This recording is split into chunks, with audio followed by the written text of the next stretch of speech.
Hi అండి. అందరికీ నమస్తే. ఈరోజు వీడియోలో మనం వినబోయే కథ ఏంటో తెలుసుకునే ముందు, మీ అందరికి కూడా నాది చిన్న రిక్వెస్ట్. కొత్తగా మన ఛానెల్ చూస్తున్న వాళ్ళు తప్పకుండా ఒక లైక్ చేసి, మీ ఫ్రెండ్స్‌కి, ఫ్యామిలీ మెంబర్స్‌కి షేర్ చేయండి. అలాగే ఇలాంటి మరెన్నో మంచి మంచి కథలు వినాలనుకుంటే ఛానెల్‌ని వెంటనే సబ్స్క్రైబ్ చేసుకొని, పక్కన ఉన్న బెల్ ఐకాన్‌ని క్లిక్ చేయండి. మరి ఇప్పుడు లేట్ చేయకుండా కథలోకెళ్ళిపోదాం. లక్ష్మి, ఓ లక్ష్మి అన్న వసుంధర పిలుపు విని లక్ష్మి తన గదిలో నుంచి వసుంధర పడుకొని ఉన్న గదిలోకి వెళ్ళి, ఏంటమ్మా, ఏమైనా కావాలా? అడిగింది లక్ష్మి. ఓ గ్లాసులో మంచినీళ్ళు ఇస్తామేమోనని పిలిచాను లక్ష్మి, అంది వసుంధర. ఉండమ్మా, ఇప్పుడే తీసుకొస్తానని లక్ష్మి వంటగదిలోకి వెళ్ళి గ్లాసులో మంచినీళ్ళు తీసుకొచ్చి పక్కనే ఉన్న టేబుల్ మీద పెట్టి వసుంధరను బెడ్పై నుంచి లేపి కూర్చోబెట్టి మంచినీళ్ళు తాగించింది. ఇంకేమైనా కావాలా అమ్మా? అడిగింది లక్ష్మి వసుంధరని. ఇంకేమీ వద్దు కానీ కాసేపు ఇక్కడే కూర్చుంటావా లక్ష్మి? మనసంతా ఏంటో బాధగా ఉంది, అడిగింది వసుంధర. సరే అమ్మా అని లక్ష్మి వసుంధర పక్కనే కూర్చుంటూ, ఏమైందమ్మా, మళ్ళీ మీ పిల్లల గురించి ఆలోచిస్తున్నారా? అడిగింది. అందుకు వసుంధర, అవును లక్ష్మి, నేను పోయే లోపైన వాళ్ళు వస్తారో లేదో అని ఒకసారి వాళ్ళని చూడాలని నా మనసు ఆరాట పడుతుంది లక్ష్మి. పెద్దోడు చిన్నోడు ఎవరైనా ఫోన్ చేశారా లక్ష్మి? వాళ్ళు వచ్చే విషయం నీతో ఏమైనా చెప్పారా? అడిగింది వసుంధర. అందుకు లక్ష్మి, వస్తామన్నారమ్మా. మీ పిల్లలున్నది ఏమైనా ఈ పక్కూరా? ఒకరు అమెరికాలో, మరొకరు జర్మనీలో. వాళ్ళు రావడానికి వీలు కుదరలేదు. అనవసరంగా బాధపడి మీ ఆరోగ్యాన్ని మరింత పాడు చేసుకోద్దమ్మా అని చెప్పింది లక్ష్మి. లక్ష్మి మాటలకు వసుంధర, తల్లిని చివరిచూపు చూసుకోవడానికి కూడా వీలు కుదిరంత పని ఒత్తిడిలో ఉన్నారా లక్ష్మి? అంది. అస్తమానం వాళ్ళని తలుచుకుంటూ బాధపడకండమ్మా. ఇవాళ రేపో తప్పకుండా వస్తారని వసుంధరకు నచ్చి చెప్పింది లక్ష్మి. లక్ష్మి, నువ్వు ఇలా చెప్పడం నేను వింటాను తప్ప వాళ్ళు మాత్రం రావటం లేదు. నేను కన్ను మూసేలోపు వాళ్ళు వస్తారనే నమ్మకం నాకు లేదంటూ బాధపడింది వసుంధర. వసుంధర బాధపడటం చూడలేక, అమ్మా, మీరు కాసేపు పడుకోండి, ఇప్పుడే వస్తానంటూ లక్ష్మి వసుంధరను పడుకోబెట్టి తన గదిలోకి వెళ్ళింది. అమ్మగారు అంత గట్టిగా ఎందుకు పిలిచింది లక్ష్మి? అంతా బాగానే ఉంది కదా? అడిగాడు లక్ష్మి భర్త రాఘవ. బాగానే ఉందంటే ఏం చెప్పమంటారు? అలాగే ఉంది. తన పిల్లలు ఎప్పుడు వస్తారని కళ్ళు కాయలు కాచేలా ఎదురు చూస్తుంది. పాపం, ఆవిడ పిల్లల కోసం అలా ఎదురు చూస్తుంటే చాలా బాధగా ఉందండి. ఒకసారి వాళ్ళకి ఫోన్ చేసి ఎలాగైనా అమ్మగారు కన్ను మూసల్లోగా వచ్చి చూసి వెళ్ళమండి అని చెప్పింది లక్ష్మి. అందుకు రాఘవ, ఎన్నిసార్లు ఫోన్ చేయలేదు? ఇప్పుడు వస్తాము, అప్పుడు వస్తాము, ఆఫీస్లో లీవ్ దొరకట్లేదని ఏదో సాకులు చెప్తున్నారు తప్ప సంవత్సరం దాటింది. అమ్మగారు మంచాన పడిందని చెప్పి ఇంతవరకు ఒక్కరైనా వచ్చి చూసి వెళ్ళారా? నేను ఫోన్ చేసి రమ్మంటున్నానని అప్పుడప్పుడు ఫోన్ ఎత్తడం కూడా మానేస్తున్నారు. రేపు అమ్మగారికి ఏదైనా జరగడం జరిగితే కనీసం ఆవిడ పోయారనే విషయం చెప్పడానికైనా వాళ్ళు ఫోన్ ఎత్తాలి కదా. అదే ఆలోచిస్తున్న లక్ష్మి అన్నాడు రాఘవ. ఏమోనండి, తల్లి అలాంటి పరిస్థితిలో ఉందని మిమ్మల్ని చూడాలని ఎదురు చూస్తానని చెప్పినా వాళ్ళు రావటం లేదంటే అలాంటి వాళ్ళని ఏమనుకోవాలో నాకు అర్థం కావట్లేదు. జన్మనిచ్చిన వాళ్ళని అర్థం చేసుకుని వాళ్ళు ఉన్నా ఒకటే, లేకున్నా ఒకటే. చాచా, అమ్మగారు ఇలాంటి పరిస్థితిలో కూడా ఇంకా ప్రాణాలతో ఉందంటే అందుకు కారణం పిల్లలు తప్పకుండా అవసరనే ఆశే తను ఇంకా ప్రాణాలతో ఉండేలా చేస్తుంది. ఆ విషయం తన పిల్లలకి ఎందుకు అర్థం కావట్లేదు? నాకు అర్థం కావట్లేదు. సరే, అమ్మగారిని కాస్త కనిపెట్టుకుని ఉండండి. నేను వంటింట్లో నా పని పూర్తి చేసుకుని వస్తానంటూ లక్ష్మి వంటగదిలోకి వెళ్ళింది. అలా ఓ వారం రోజులు గడిచాక వసుంధర ఆరోగ్యం మరింత క్షీణించింది. మూసిన కన్ను తెరవటం లేదు, ఏమీ తినటం లేదు. డాక్టర్లు పిలిపించి చూపిస్తే తను ఇంకెంతోసేపు బతకదు. ఒక రోజో లేదా గంటో తనకు కావలసిన వాళ్ళందరినీ కబురు పెట్టండి. చివరి చూపు కోసం వాళ్ళకు వచ్చేవాళ్ళు ఉంటారు కదా అని చెప్పి డాక్టర్ వెళ్ళిపోయాడు. విషయం వెంటనే రాఘవ వసుంధర ఇద్దరి కొడుకులకు ఫోన్ చేసి, ఆ అమ్మగారి పరిస్థితి ఏమాత్రం బాగలేదు, ఇంకెంతోసేపు బ్రతకదని డాక్టర్ చెప్పారు అని ఫోన్ చేయడంతో వెంటనే బయలుదేరుతున్నామని చెప్పి ఫోన్ పెట్టేశారు. వసుంధర కన్నుమూసేలోపు తన ఇద్దరు కొడుకులను కల్లారా చూద్దామని ఆశపడి వాళ్ళని చూడకుండానే ఆ రోజు రాత్రి వసుంధర ఆరోగ్య పరిస్థితి మరింత విషమించడంతో కన్నుమూసింది. సంవత్సరం నుండి తల్లి ఆరోగ్యం బాగలేదని చెప్తున్నా ఇప్పుడు వస్తాము, అప్పుడు వస్తున్నాము అంటున్నారే కానీ రావటం లేదు. నిన్న కూడా మీ అమ్మగారి పరిస్థితి ఏం బాగలేని ఫోన్ చేసి చెప్తే వెంటనే బయలుదేరుతున్నామని అన్నారు తప్ప వస్తున్నారో లేదో తెలీదు. లక్ష్మికి తన భర్త రాఘవ్‌కి ఏం చేయాలో అర్థం కావడం లేదు. రాఘవ్ మళ్ళీ వాళ్ళకి ఫోన్ చేస్తే కలవటం లేదు.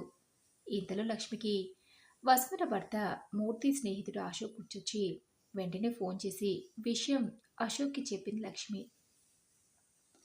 విషయం విని అశోక్ వెంటనే బయలుదేరాడు. జరిగిన దానికి బాధపడి ఇద్దరు కొడుకులుండి కొడుకు లేని వాళ్ళ వేరే ఎవరితో తలకరు పెట్టించడం ఎందుకు? మరో 2 రోజులు చూద్దాం. అప్పటికి తన కొడుకులు ఎవరూ రాకపోతే అప్పుడు ఆలోచిద్దాం. తలకొరివి ఎవరి చేత పెట్టించాలని. వసుంధర పార్థివ దేహాన్ని ఫ్రీజర్లో పెట్టించే ఏర్పాట్లు దగ్గరుండి చూసుకున్నాడు అశోక్.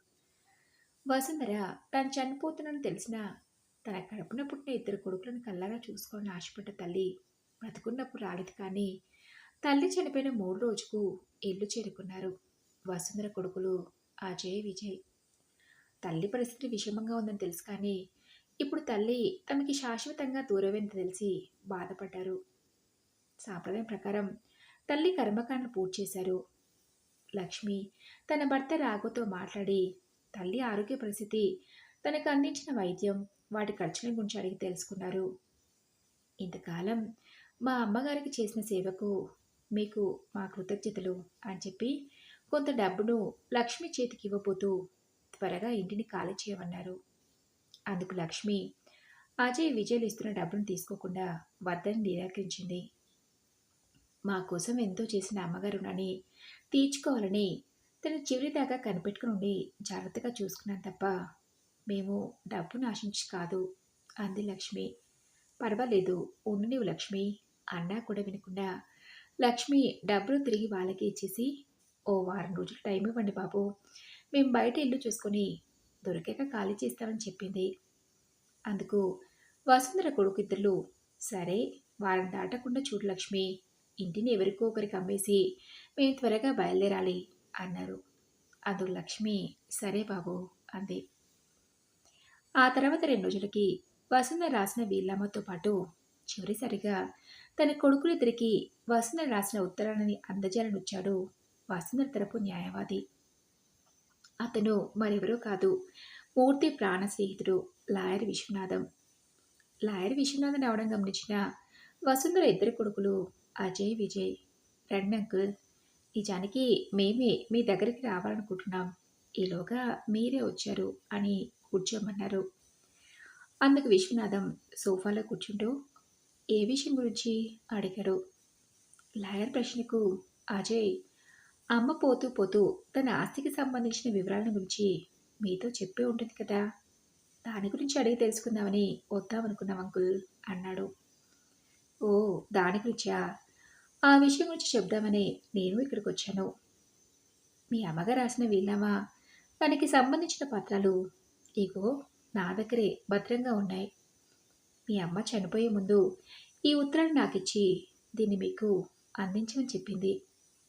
ముందు ఉత్తరం చదవమంటారా, మీ అమ్మగారు రాసిన వీలునామా చదవమంటారా అడిగాడు లాయర్ విశ్వనాథం. తల్లి తన ఆస్తిని ఎవరెవరికి ఎంత పంచిందో తెలుసుకోవాలని అజయ్ ముందు అమ్మ రాసిన వీళ్ళమ్మ చదవండి అంకుల్ అన్నాడు. సరే అని విశ్వనాథం ముందు వసుంధర రాసిన వీళ్ళమ్మ చదువుతూ నా భర్త చనిపోతూ తను నా పేరున రాసిన మా సొంతూరులో ఉన్న 20 ఎకరాల పొలంలో అనాథలైన చిన్నపిల్లలకి, వృద్ధులకు ఆశ్రమం కట్టించాలని నిర్ణయించారు. అందుకు కావలసిన పనులను చూసుకునేలా రాఘవ బాధ్యత తీసుకోవాల్సిందిగా కోరుకుంటున్నాను. బ్యాంకులో నా పేరున, నా భర్త పేరున ఉన్న ఎఫ్డీలను, బ్యాంకు బ్యాలెన్స్ను ఆశ్రమం కట్టించడానికి ఉపయోగించాలని కోరుకుంటున్నాను. ఆ తర్వాత మిగిలిన మా ఇంటిని నేను నా భర్త చనిపోయే వరకు అన్నీ దగ్గరుండి కంటికి రెప్పలా చూసుకున్నా లక్ష్మీ, రాఘవ దంపతులకు చెందిన రాస్తున్నానని వీళ్ళమ్మ రాశారు. వాటికి సంబంధించిన పేపర్లు ఇవి అంటూ ఎదురుగా ఉన్న టేబుల్ మీద పెట్టాడు విశ్వనాథం. లాయర్ విశ్వనాథం చదివితున్నాక ఆస్తులన్నీ అనాథలకు, వృద్ధులకు చెందేలా అమ్మ వీళ్ళమ్మ రాసిందా అని ఆశ్చర్యపోతూ ఆ పేపర్లను ఒకరి చేతి నుంచి మరొకరు లాక్కొని మరి చదివి ఏంటన్నయ్య, అమ్మ మనకి చివరికి ఈ ఇల్లు కూడా మిగిల్చలేదా? దీని విలువ ఎంత ఉంటుందనుకుంటున్నావు? 50 లక్షల పైమాటే. అలాంటిది మనకు కాకుండా అమ్మ మతేమైనా పోయిందా అడిగాడు విజయ్. నాకు అదే అర్థం కావట్లేదురా. అసలు అమ్మ ఇలాంటి నిర్ణయం ఎందుకు తీసుకుందో నాకేం అర్థం కావట్లేదు అని తలలు పట్టుకున్నారు అజయ్, విజయ్లిద్దరూ.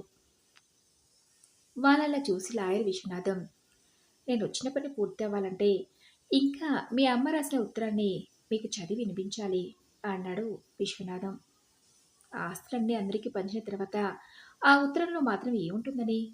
అదేదో మేమే చదువుకుంటాంలేండి అని విశ్వనాథం చేతిలో ఉన్న ఆ ఉత్తరాన్ని తీసుకుని టేబుల్ మీద పెట్టాడు విజయ్. విశ్వనాథం నేనొచ్చిన పని పూర్తయిందని సోఫా నుండి లేవబోతూ, గుర్తుంది కదా, ఈ ఇంటిని మీ అమ్మ లక్ష్మి పేరున రాసింది. ఇంటికి సంబంధించిన పత్రాలు తనకు అందచేయండి అని చెప్పి విశ్వనాథం అక్కడి నుంచి వెళ్ళిపోయాడు. ఊళ్ళో ఉన్న పొలం, ఈ ఇల్లు, బ్యాంకులో ఉన్న డబ్బంతా కలిపితే ఎంత లేదన్నా 2 కోట్లన్నయ్యా. నీకు నాకు చెరో ₹1 వస్తుందని ఆశపడితే ఇలా జరిగిందేంటి అని బాధపడుతూ ఇతకి తల్లి ఆ ఉత్తరంలో ఏం రాసిందో ఏమోనని దాన్ని తెరిచి చదివాడు విజయ్. అజయ్, విజయ్, మీ నా మీద కోపంగా ఉన్నా నాకు తెలుసు. ఏ డబ్బు కోసమైతే మీరు మీ నాన్న అనారోగ్యంగా ఉన్నాడని తెలిసినా రాలేదో, చివరికి నేను చావు బ్రతుకుల్లో ఉన్నానని మిమ్మల్ని ఒక్కసారి కలరా చూసుకోవాలని ఆశపడుతున్నాను చెప్పినా రాలేదో, అప్పుడే నేను నిర్ణయం తీసుకున్నాను. ఈ నా నిర్ణయం వెనుక తల్లిదండ్రుల పట్ల మీ ప్రవర్తన, బాధ్యత రాహిత్యం ఉన్నాయి. లక్ష్మి నా కడుపున పుట్టకపోయినా తనని ఆదరించి ఇంత అన్నం పెట్టని విశ్వాసంతో మేము బ్రతుకున్నంత కాలం మా కడుపున పుట్టిన బిడ్డ కన్నా ఎక్కువగా చూసుకుంది. మా కోసం అంత చేసిన లక్ష్మికి ఏదో ఒకటి ఏర్పాటు చేయాలనుకుని ఇంటిని తన పేరున రాశాను. రోజు లెక్క పెట్టుకున్న తల్లిదండ్రులను కనీసం చూడటానికి వచ్చేంత వీలు లేకుండా సంపాదిస్తున్న మీకు నా ఆస్తితో అవసరం ఏముంటుందని ఈ నిర్ణయం తీసుకుని రాసింది వసుంధర. తల్లి రాసిన ఉత్తరం చదివిన అజయ్, విజయ్లకు తమ కన్న వాళ్ళు చివరి రోజుల్లో తమ నుంచి ఏం కోల్పోయారో తెలుసుకొని లక్ష్మికి ఇంటికి సంబంధించిన పత్రాలు అందజేసి విజయ్ అమెరికాకి, అజయ్ జర్మనీకి వెళ్ళిపోయారు. నేను తనకి ఏం చేశానని, అమ్మగారు తన కడుపున పుట్టిన పిల్లలు కాదని ఇంత ఇంటిని నా పేరున రాశారని తలుచుకున్న లక్ష్మికి ఒకసారిగా తన గతమంతా కళ్ళ ముందు కదలాడింది. వసుంధర, మూర్తి దంపతులకు 2 సంతానం. మూర్తి రెవెన్యూ డిపార్ట్మెంట్లో ఉద్యోగం చేస్తుండేవాడు. పెద్ద కొడుకు అజయ్ని ఇంజనీరింగ్, చిన్న కొడుకు విజయ్ని మెడిసిన్ చదివించాడు మూర్తి. తమ పిల్లలిద్దరికీ మంచి ఉద్యోగాలు వచ్చి స్థిరపడి తమ కళ్ళ ముందు ఉంటే చూడాలనుకున్నారు వసుంధర, మూర్తి దంపతులు. కానీ తమ కొడుకులిద్దరూ విదేశాల్లో స్థిరపడాలని నిర్ణయించుకుని అందుకోసం కావాల్సిన ఏర్పాట్లన్నీ పూర్తి చేసుకుని అజయ్ అమెరికాకి, విజయ్ జర్మనీకి వెళ్లారు. 2 కొడుకులకు పెళ్లి చేసి కొడుకులు, కోడళ్ళు వారి పిల్లలతో అంతా కలిసి సంతోషంగా ఉండాలనుకున్నారు మూర్తి, వసుంధర దంపతులు. కానీ తమ సంతోషం కోసం కొడుకుల ఇష్టాన్ని కాదనలేకపోయారు. కొంతకాలానికి ఇద్దరికి మంచి సంబంధాలు చూసి పెళ్లి జరిపించారు. విదేశాలకి వెళ్ళిన కొత్తలో సంవత్సరానికో 2 సంవత్సరాలకు ఒకసారి వచ్చి తల్లిదండ్రులను చూసి వెళ్ళే అజయ్, విజయ్లు తమ తమ పనుల్లో బిజీ అయిపోయి కొంతకాలంగా తల్లిదండ్రులను చూడటానికి రావడమే మానేశారు. కొంతకాలానికి మూర్తి రిటైర్డ్ అయ్యాడు. వయసు అయిపోవడంతో వచ్చే ఆరోగ్య సమస్యలతో బాధపడుతున్న మూర్తి, వసుంధర దంపతులు ఇంటి పట్టునే ఉంటూ ఇంటి పని, వంట పనిలో తమకి సహాయం చేసే ఓ పనావిడ గురించి తెలిసిన వాళ్ళకు చెప్పడంతో వాళ్ళకి లక్ష్మి గురించి తెలిసింది. లక్ష్మి మూర్తి స్నేహితుడింట్లో పనిచేస్తుండేది. తనకి ముందు వెనుక ఎవరూ లేరు. చిన్నప్పుడే తల్లిదండ్రులు పోతే బంధువుల దగ్గర ఉంటూ తెలిసిన వాళ్ళ దగ్గర పనిచేసుకుంటూ బ్రతుకుతుంది. మూర్తి స్నేహితుడు అశోక్ అమెరికాలో ఉంటున్న తన కొడుకు దగ్గర వెళ్ళిపోతూ లక్ష్మిని మూర్తి ఇంట్లో పనిలో పెట్టాడు. లక్ష్మి మంచితనం మూర్తి, వసుంధరలు కట్టిపడేసింది. ఏనాడు లక్ష్మిని వాళ్ళు పనమ్మాయిలా చూడలేదు. ఇంట్లో మనుషులనే చూశారు. ఉదయం లేచింది మొదలు అమ్మగారు, అయ్యగారు అంటూ మూర్తి, వసుంధరలకు వేలకి అన్నీ దగ్గరుండి అందించేది.